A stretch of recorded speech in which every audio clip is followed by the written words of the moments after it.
Hi there. So today I wanted to share with you 3 quick tips for organizing and searching within your GradeCam account. Just as more and more assignments are being created, this was a question that came up from our users of how can they organize or how can they find those things just in that long list of assignments. So here are 3 tips that can help you with that search. So first off is the search bar. And this is probably what I use 90% of the time. And it's just because it's so quick and easy. And you just search by the title. And as you'll notice, as you start to type things in, it will eliminate. So you can just begin with, I know it starts with, and you can kind of go from there. So I use the search bar for the most part. If you are somebody that has a lot of assignments that are pretty close to the same naming, you may want to really kind of build out a naming convention, which is really helpful if you do share a lot of assignments or you're working with a PLC and you guys all have your assignments in GradeCam that you share, is having a naming convention so everybody knows what to search for and it's not named all different things. So maybe you have the unit, the lesson, and you put in some coding for what topic it is, as well as maybe standards that you're looking at for that. That will really help you with when you do the search bar, you know kind of what you need to start typing into search for. So search is my number one. The next tip that I have for you is sorting. And sorting is really handy if you don't quite know what the name is or you don't remember exactly how you should have had it titled. So I like to use the sorting method. So by default, these are sorted by date, and it is the most recent is up at the top. So if you kind of scroll down and said, oh, I know I gave this back in last April, I can scroll down and check my dates and I got some things there, and then I can see if I can find my title. So date is one sort. The other sort you have is name. And my tip with sorting by name is I like to put a star or an asterisk by the title because that throws it to the top of my list when I sort by name. So maybe this is a particular setup or a layout that I use often. And by adding that asterisk, I can find it real quickly either in the search bar or the sort. I can click on it and clone it, and then I'm ready to go with my next assignment. So that's just a quick tip there.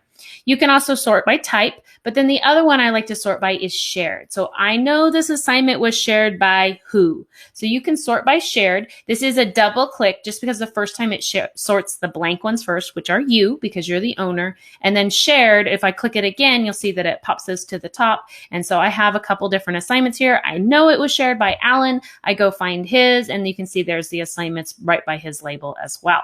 So sorting by shared is a really handy way. You can also sort by past assignments. If you know you gave it to a specific class and you want to go back and look at that data, is you can actually go to the class, choose, I know I gave this to my English 4th hour. You click on your English class and then click on the assignments tab. And this will show you all the assignments given for that class. So this will only work though if you actually have scan data or have scans or results from that assignment. You can't preload it if you don't have what assignment it has been added to yet or for that class.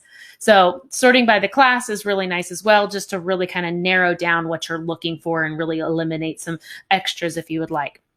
The other sorting tip or searching tip that I like to use is actually filters and labels. And that's a really good one, but it does require just a little bit of pre-prep and plan just so you kind of know that ahead of time.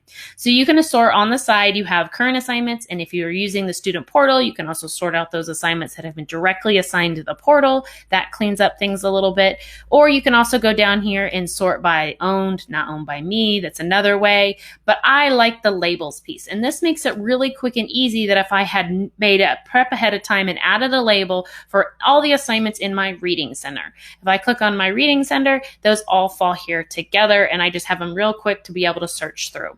So to add a label, if you haven't done that one yet, just so you can see what that looked like, you just select on a couple assignments here. I'm going to go over to more, manage labels, and I can add this to more than one thing at a time. So I can add an existing label or I can create a new label. So for this one, maybe I call this Unit 8 and it's about the justice system.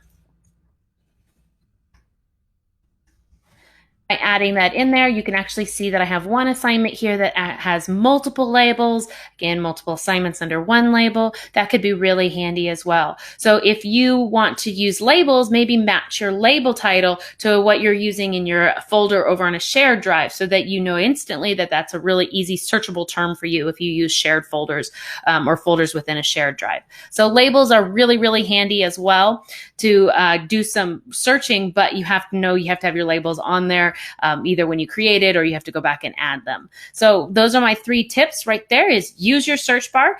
Build a naming convention, makes it much easier to search, particularly when you have shared assignments. Use your sorting. Sorting helps eliminate or scale things down if you don't know quite what the title was, or if it wasn't titled what you thought. You like to search by the date, by the title, and by alphabetically, and by the shared, or go into the class because you know you pre-assigned it and who has that access and what assignments into that class. And the last one is labels. Use your labels kind of like a folder setup, just like you would over in your shared drive, and actually you can use the same names. So you can build as many labels as you want, and you can add multiple labels to one assignment, or add multiple assignments under one label. So there's your 3 organization tips. I'd love to hear from you what tips you have. Just share those below in the comments. Thanks, guys. Bye.